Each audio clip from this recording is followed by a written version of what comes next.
Նշեցիք արցախցիների նկատմամբ ատելության խոսքի մասին, այս հարցին ես ինքս անդրադարձել եմ խոսելով ատելության խոսքի իհարկե բոլոր տեսակների մասին, նաև Լեռնային Ղարաբաղից բռնի տեղահանված մեր հայրենակիցների նկատմամբ ատելության խոսքի մասին եւ համարում եմ, որ այո, կա ատելության խոսք, բայց այդ ատելության խոսքը ոչ միայն այս խմբի նկատմամբ է, ատելության խոսքը Հայաստանում բոլոր խմբերի նկատմամբ է։ Օրինակ կան падգամավորներ, որոնք կրոնական ազատությունների հիմքով անընդհատ ատելության խոսք են տարածում, նորից սա շատ գործընկերային ասեմ, չպատկերացնելով, որ իրականում խոսքը ատելության խոսքի մասին է, որովհետև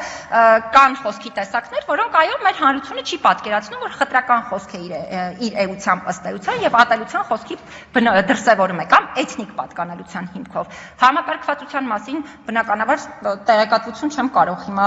կամ եզրահանգում չեմ կարող անել տեղեկատվություն ներկայացնել, որովհետև առնվազն